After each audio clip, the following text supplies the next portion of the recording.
Hello, and welcome to another episode of the Real Estate Investing Club, the place investors go to learn tips, tricks, and stories from other investors in the field. If you feel we provide value to you, go ahead and hit that thumbs up, share whatever it may be, and if you'd like for us to cover a specific topic, let us know in the comments or reach out to us through our website. Today we have a very special guest, so buckle up, grab your pen and paper, and enjoy the ride. All right, we are officially live. We are actually live, Jared. So thank you for being willing to be a guinea pig on my live episode of the Real Estate Investing Club. Well, you know, after guest number 40-something, it's time to finally go live, right? Only 40-something.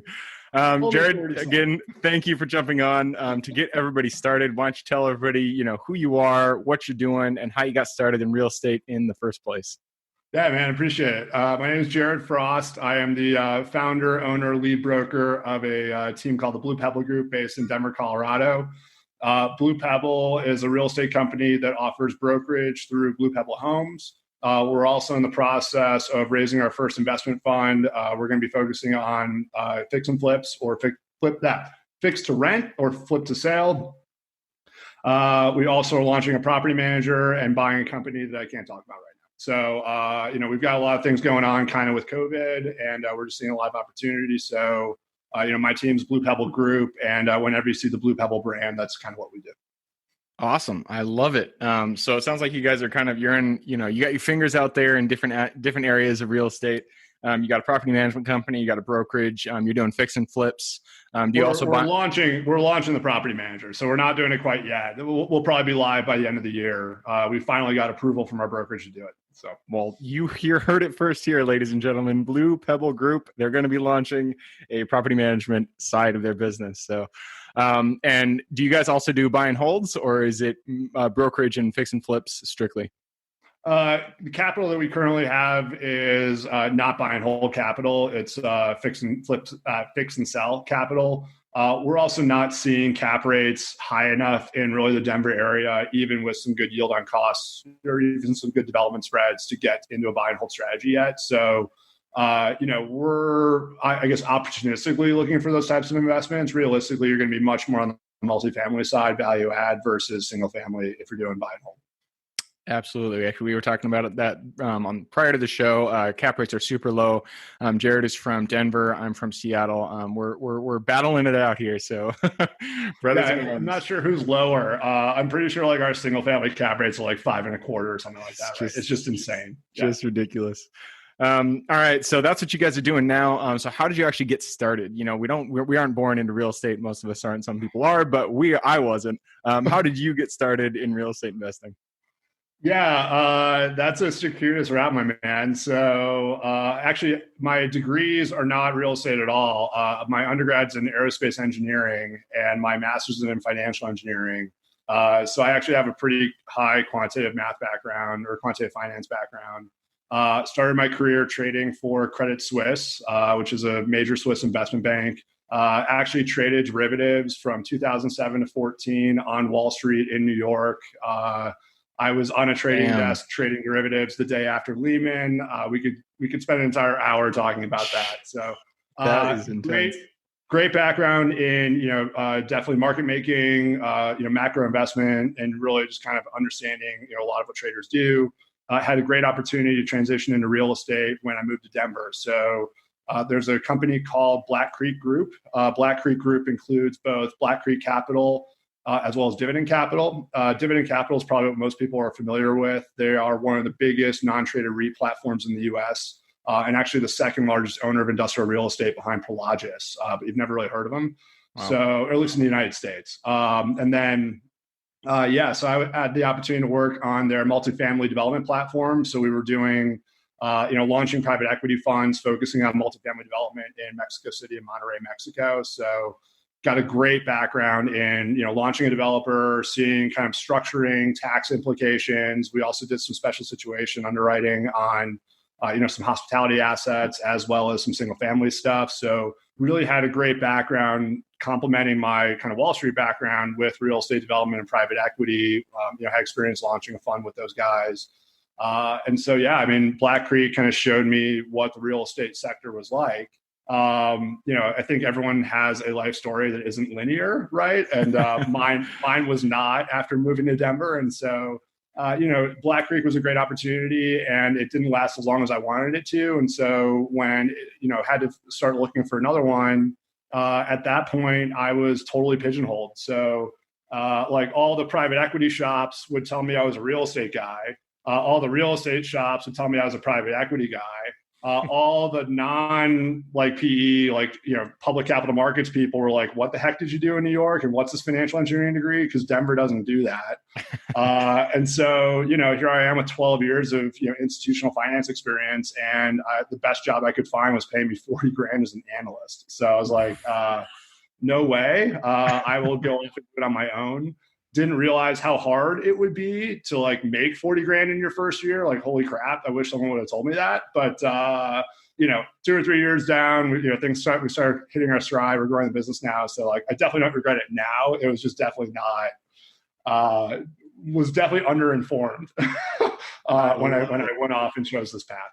I love it. No, that's I love having people on who kind of did that path. It's similar to mine. I was a management consultant in corporate, and I moved over, and I was like, oh, I can do this. But it's a lot harder to start a business than no, people do say it's hard. So I guess we can't say that we weren't forewarned. But for everybody who is listening and watching and are thinking about jumping, definitely do it. But know that it's harder than you think it's going to be. Yeah, I'm in my 4th or 5th year now, and I've only hit my goals never. I think if I look at my annual goals and we track our stuff every day, I'm always 50% behind my goal. So if you're going off starting on in real estate and you're watching this, have great expectations, shoot for the stars, and also keep in mind it's probably going to take a little bit longer to ramp up. Yep. I love it. But that doesn't mean don't shoot for those stars, because you got to have those high goals in order to actually get 50% of the way there. So I'm glad you're doing that. No, yeah, shoot for it. But the problem is when I started, I was in the middle of a divorce and I only had $5,000. That was it. So I had a month of expenses when I started my brokerage business, and I knew 10 people in town since I had just moved to Denver, just traveling to Mexico. So as a residential broker, I started in the worst environment ever, right? I had no money, no network, didn't know didn't even know the market because I was transacting in Mexico. So I had to learn everything simultaneously, and basically had to close a deal a month and every month to pay rent. So my first 18 months in the business were close a deal, pay rent, close a deal, pay rent. And that's kind of how we had to do it. So if you're thinking about starting your business, please don't do it my way. Please do it with a lot more support behind you. So the lesson there, though, usually I ask this towards the end, but it sounds like that was your valley. And so the lesson there, it sounds like when you got your back against the wall, you will get it done. No matter what, you're going to push forward. So I love that you're on the other side there. Going back to what you talked about earlier. So it sounds like you started out in something that not many investors started out with, but I'm sure it's out there. You have a great background in aerospace and financial math. You went on to Wall Street. You experienced the 2008 crash on Wall Street. That's very unique. That's had to have been an experience. Managing P&L, actually with a trading book. So that was a real, yeah. We'll save that for another podcast, but that had to have been an experience. And from that point on, you moved to Black Creek Group, and you did multifamily investing in Mexico. Mm-hmm. So there's a lot of different directions we can go here. I think I'm going to choose the Mexico route because investing in multifamily that's out of country, many people have asked me about this. So kind of tell us, what is the process? What are the big, ups and downs, the lessons learned? How do you go about investing in Mexico, but internationally generally? Yeah, and this is something I'm not currently doing. So I can speak to you from my experience, at Black Creek. Obviously, it's been at this point 4 or 5 years. So, the landscape in Mexico has definitely changed if you look at what's happened politically in the country, as well as what's going on with us. So I'll say, let me give you more of a general framework versus Mexico specific, because I'm really not an expert on that anymore. Okay. So, the one thing that really struck me about Black Creek's process, right, was that they didn't wake up and say, hey, I'm going to invest in Mexico, right? like they've been investing in Mexico or they had been investing in Mexico for about, at least 20 years before I even started working there. And what ended up happening was, their story is they were kind of doing their own deals, the founding partners, and NAFTA got passed in 94. And really what happened was they realized that with NAFTA passing, they kind of realized the offshoring that was going to happen with U.S. manufacturing down to Mexico. And so they got in the late 90s and started doing industrial development because they knew that there was going to need to be that industrial space for the manufacturing that was coming down as a result of NAFTA, right? What they did was they were successful in that platform. And then they realized that their biggest customer in industrial was Walmart. So of course they then do their retail platform next, right? So Walmart-based retail. So that was MRP, Mexico Retail Properties. And then after that, they realized like, oh, great. Now everyone wants to be living where they're shopping. So like, let's do Mira, which is a mixed use platform, right? And so like all of their investment strategies have been based upon their experiences before and really just throwing stuff against the wall and seeing what's worked. Now, unfortunately, we can't all have 25 years of experience to just like wake up one day and like figure out what's going to work, right? So the thing that impressed me about them, number one, was they are incredible at due diligence, right? And I would say this applies whether you're investing internationally, commercial assets in the United States, or even just buying your house, right? Like money in real estate is made and lost on the buy, period. And if you're buying bad, you're going to lose money, period. It doesn't matter, right? So diligence is what you need to do. When you're investing internationally, you need to do more than just the real estate diligence. And that's where a lot of people get caught up, right? So you get a lot of real estate experts coming in and they're really great at the real estate, right? So what is the asset? What are the rents? What does my pro forma look like? They forget the wrapper around it, right? So when you're investing in countries like Mexico, what is the balance of tenant landlord rights? Like, what does the eviction process look like? It's going to be very different than the United States. How do you underwrite that? How do you mitigate that risk? How do you structure your contracts? Whether it's your leases, your vendors, your GCs, like you have to restructure everything for local law, right? Additionally, you also need to keep in mind that there are going to be tax consequences based on how you structure both in country and out of country. So it's not just the real estate. So I would say investing internationally, make sure you've really done diligence on the legal framework. So you understand, also know that as an international investor, realistically, if push came to shove in that country's legal system, like they're probably going to cut you out, right? Like they're going to take care of the guys who are domestic. So you have to make sure that you're doing it the right way. I would even suggest finding a really great local partner. That's something that Black Creek did as well. And, they've been successful. So at least those are the highlights that I think I remember from my time. Awesome. I love it. So for those who are interested in investing internationally, it sounds like the big hurdles that you that don't often pop into your head when you're investing locally is that you really have to take into consideration the legality, the legal structure that is involved in the local area, as well as the tax implications and just culture, demographics. You really have to know the area itself. And I know this applies, it doesn't matter where you're buying it. It'll apply to a house you buy next door. But I mean, you do have to be a little bit more, you have to do a little bit more upfront, make sure that you get your due diligence done with your taxes and your legal implications, because you don't know what could happen. And especially when you're investing internationally, they're always going to look out for their own. So you got to watch out there. Yeah. And the other thing too, is also you got to make sure that you're paying attention to foreign exchange, right? So, and that's something a lot of other people don't think about when they're structuring the deal with their investors, right? So like, how is your promote base? Is it a dollar-based promote or is it a local currency promote? So like, for example, if you're looking at a country like Mexico where, the forward curve would assume that their currency is going to depreciate against the dollar over the next 5 or 10 years, if you assume that exchange rates get worse for you coming back in the United States, like how do you structure that, right? So there are just a lot of other complications that you need to think about. And I'm sorry for cutting you off, but foreign exchange is probably another thing that I would add to that list. Awesome. I love it. So, you had a lot of experience in investing internationally with Black Creek Group, but then you made the jump, you became an entrepreneur, you started your own business. So let's take it from there. Since then you've gone into fix and flips, property management. soon to be, and brokerage.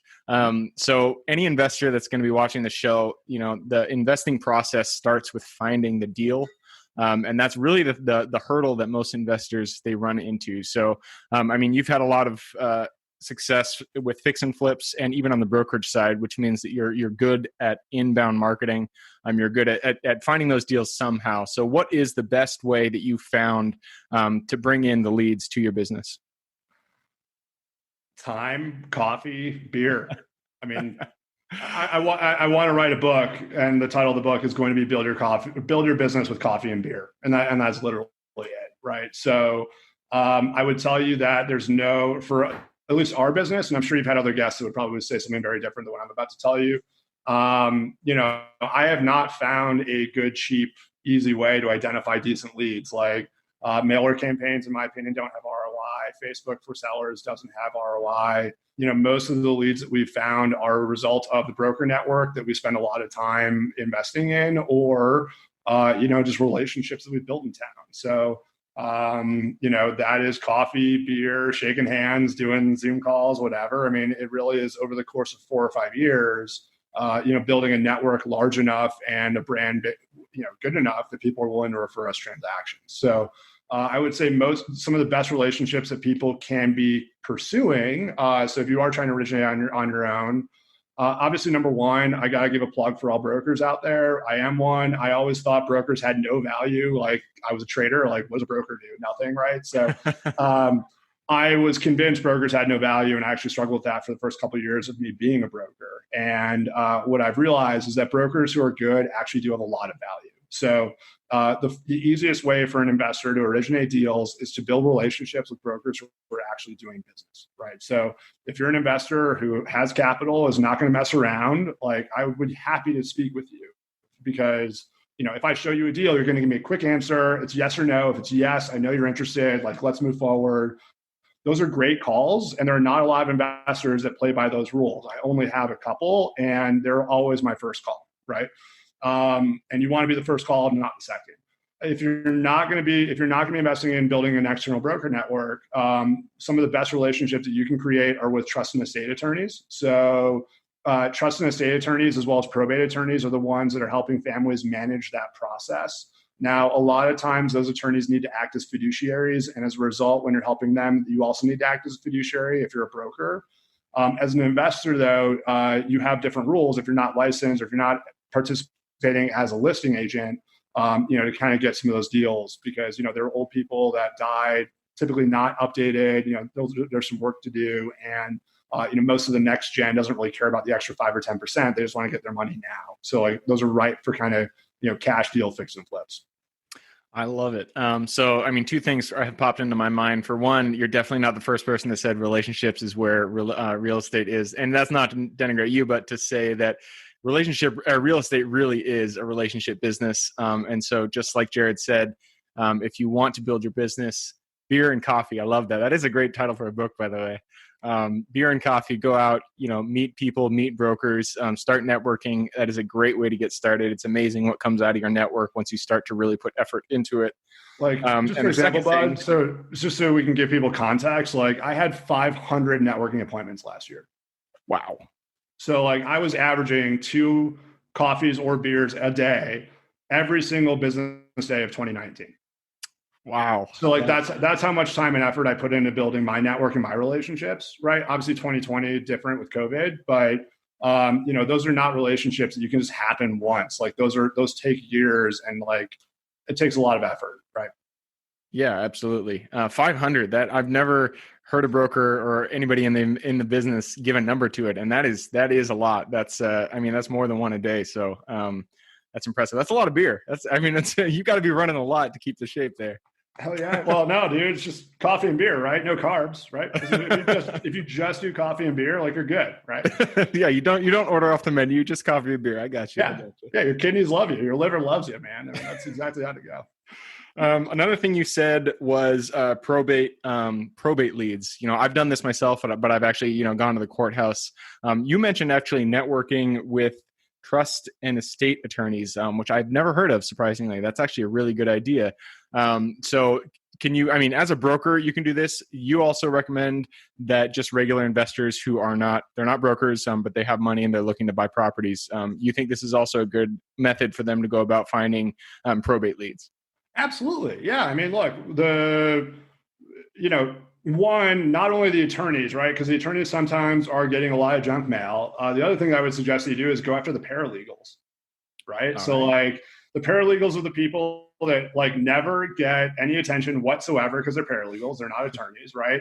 The paralegals are, though, the ones typically going to the courthouses. They're the ones like doing the filings, doing the paperwork. They're doing all the grunt work. They know exactly where all the stuff is. So if you're trying to get in with an attorney or in with a law firm and you can't get in with the paralegal first, because there's no way they're not going to take your meeting, right? No one's reaching out to them, okay? What you can do as an investor, right, is very simple. So, sometimes families don't care about money. Like sometimes if you had our average price point in Denver is like around 400,000, right? So a lot of these probate deals, assuming you need to put a fix on it, are going to be somewhere around 300 grand. Right. So like some people, like if you do an off-market deal for 275 and that closes in 2 weeks, cash done, right? Some people will just take that because they don't want to deal with the BS of like, for whatever reason, emotional, not like, I just don't want to deal with it. I don't care about 325. Just give me 275 now. Right. And so those attorneys will know that because they're the ones talking to their client. And so I think it's a very easy conversation to build this network with these guys. It's look, if your guys want to hire a broker, but at the end of the day, all they want is a cash offer and close quickly with like no stress, just give me a call. Like, don't pay a broker to like list your property and do all this. Like, they won't pay commissions. They won't do anything. The number I give them will be the number they cash. Like, I'll pay their closing costs. We'll bake it into the deal. I'm going to make this as easy as possible for you guys, right? You basically just make yourself an iBuyer for every single trust and estate or probate attorney in your city. And like, how could you not get deals out of that? Yep. I love it. That, it makes a lot of sense. I'm surprised I haven't thought of it myself before, but I'm glad you brought it here because that's a great wisdom gem that you just shared. I'm going to move us on a little bit. So we've heard a little bit about your business. We've heard of some great advice on investing internationally. And then just trust and estate attorneys. That's the one I'm taking out of this personally. So I want to go into your experiences a little bit. You already touched on, one of the low periods you had, but we always talk about the real estate roller coaster. Real estate is a roller coaster. It goes up, it goes down. Doesn't matter how good you are. You're always going to hit the low points. You're always going to hit the high points. So kind of take us back, I suppose, to that low point, or to a different low point, and just tell us what was the best lesson that you pulled from that one.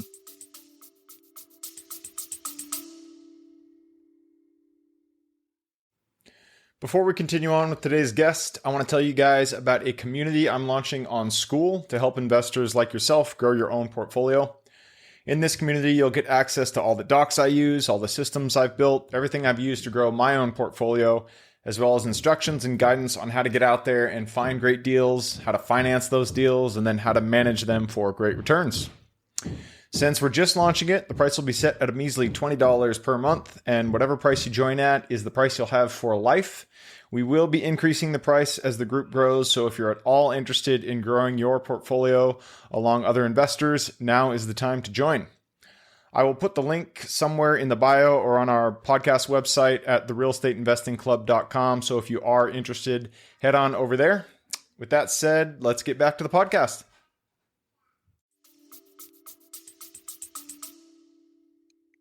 Oh, man. I would say I had a really tough, my life was pretty tough and by the way, like this is everyone, it's all perspective, right? I mean, I'm very grateful. I've done a lot of work on gratitude. And that's been probably the biggest thing for me over the last 18 months is just appreciating all the abundance that life has, right? Absolutely.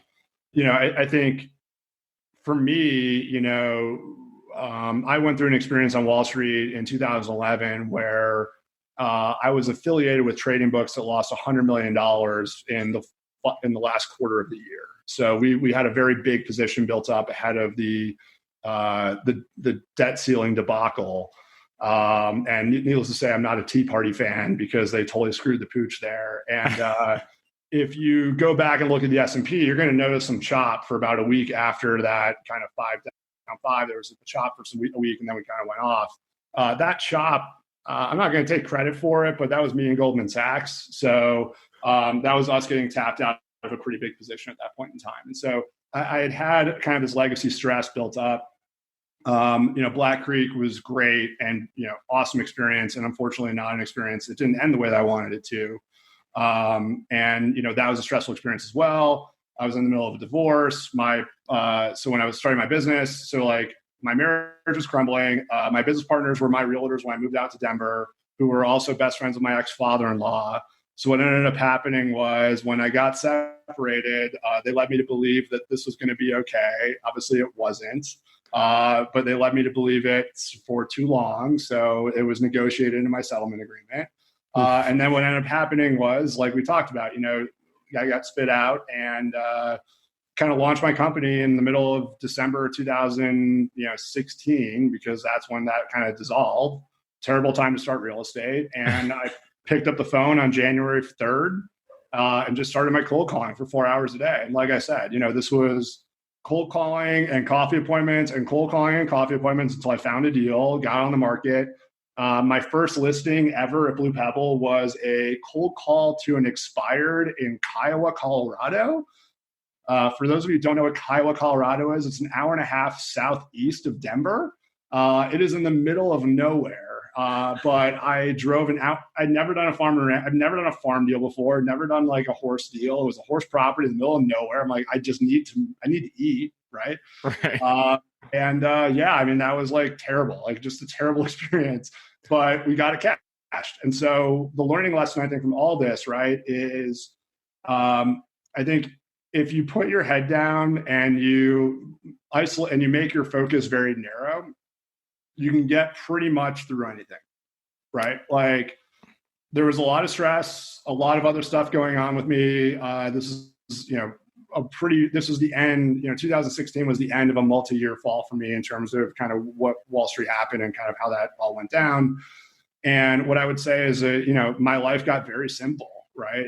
It was find an agency and do everything you need to do until you get an agency signed, right? And that's basically what I did. And so, I think the learning lesson for me was when life gets hard, focus, right? Because you can focus on the one thing that you need to do, or the one leading indicator, or the one thing you need to move. There's a great book called 4 Disciplines of Execution. If you've never read that book or heard of it, everyone should be buying a copy right now, because it's just an incredible book in terms of how to put that focus in and what goals to be focusing on.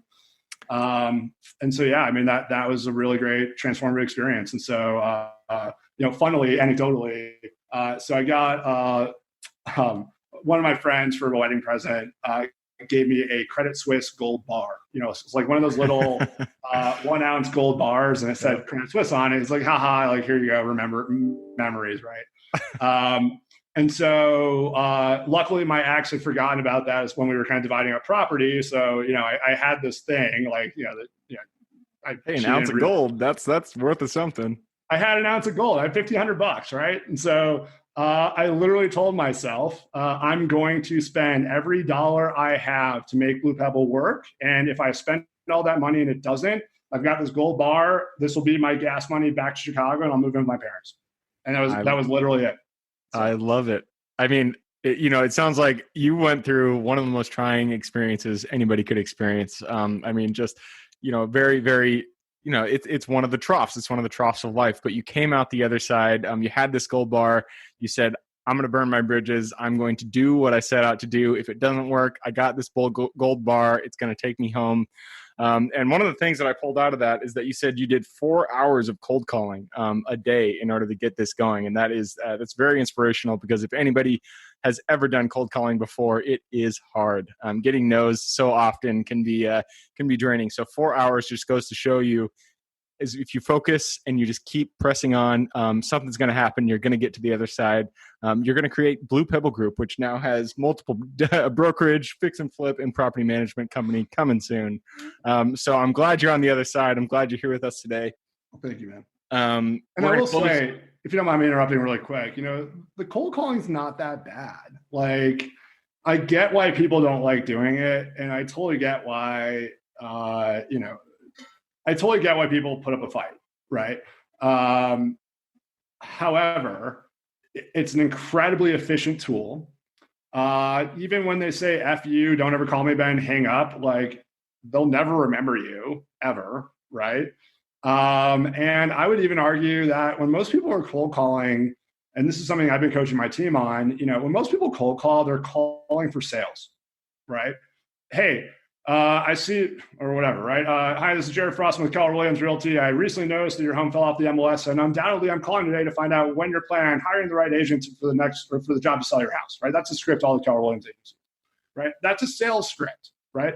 If you approach it where you're trying to help people, hey, Mr. and Mrs. Seller, look, I'm sure you're getting dozens of calls out there right now, and I'm not the first call you're getting. I am the first call that's going to tell you why your house didn't sell. Do you have 5 minutes to just to have a conversation with me about it, right? Oh, yeah, that's crazy, right? If you approach it from contribution, if you approach it from abundance, if you approach it from building relationships, building rapport, right? Separating yourself from the other 80 idiots who are making that same call, you will have success, right? It's just that requires a higher level of knowledge. It requires a higher level of care. And most of the people in our industry can't do it. And that's why they complain about it, right? But if you want to build a database, if you want to build a nurture funnel, if you want to build a pipeline, there is no better way to do that besides cold call, period.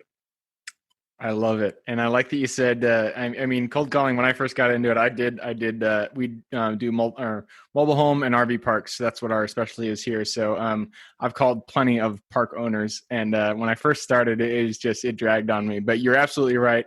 If you approach it from a perspective of giving, for just, I'd pick up the phone and I'd go, hey, I don't know, you guys own this park. I've noticed you own this park. Are you interested in knowing what the value is? We evaluate properties, and I just thought I'd give you a call to see if you're interested in getting the estimation. A lot of times people will be like, yeah, of course. What is it? So then I take them through the script, and if you approach it from that giving perspective, from the abundance perspective, it definitely makes it a lot easier, and it works. So I'm glad you said that. And you don't get FU. Yeah, exactly. People don't say FU. They'll say, hey, take me off your list, right? I mean, because, you're coming from contribution. Like, no one's going to say FU for trying to help me, right? Yep, absolutely. Awesome, Jared. Well, we are closing out on the very end here. Before we leave, though, I want to say thank you very much for coming on. I appreciated all the wisdom you shared. I'm sure everybody that's listening and watching did as well. Dude, thank you, man. Absolutely. If somebody wanted to get in contact with you, what would be the best way for them to do that? Yeah, I appreciate that. So my email address is jfrost, like my name, JFROST, at bluepebblere.com. So it looks like bluepebbler.com. The other way to call me is to call our office line at 720-526-2583. Shelby should pick up, who is our amazing client relations manager. If you call during business hours, just ask for me. Otherwise, if you catch us outside business hours, just feel free to find me on our directory. It should be really simple. You'll get connected with me straight away. Perfect. So there you go. If you want to get in contact with Jared, go to bluepebbler.com, or reach out to him on the phone. Or if you'd like, I'm going to put his LinkedIn profile in the show notes. You can click through there as well. Awesome. Well, thanks, dude. I really appreciate it, man. Absolutely. Thank you for coming on. For everybody listening and watching, we look forward to seeing you guys on the next episode. Thank you for joining us on the Real Estate Investing Club. If you feel we provided value, we would appreciate it if you hit that thumbs up, share it with your friends online, whatever it may be. If you'd like to share or partner with us on an investment deal, we are always looking for quality projects. Go to www.therealestateinvestingclub.com to get in contact with one of our partners. Otherwise, I hope you guys have an absolutely fantastic day, and I look forward to seeing you on the next episode. All right, before I officially sign off, I have a quick announcement to make. If you're interested in becoming a passive investor in one of my deals, my own company, Kaizen Properties, is looking for capital partners for our upcoming projects. We invest in what are known as recession-resistant assets, mainly self-storage facilities, mobile home and RV parks, and industrial properties. If you're interested in investing and would like to learn a little bit more about my company, our investing criteria, and some of the previous projects we've done, Go to the Real Estate Investing Club podcast at therealestateinvestingclub.com and scroll all the way down to the bottom of the page. Click on the Invest With Us button. That'll pop up the investor form. Fill that out, and we will reach back out to you as soon as we can. Or if you prefer a little bit more of a personal touch, you can reach out to me at gabe@therealestateinvestingclub.com. So really, that is it. Again, it was a pleasure hanging out with you guys during this episode, and I look forward to seeing you on the next episode.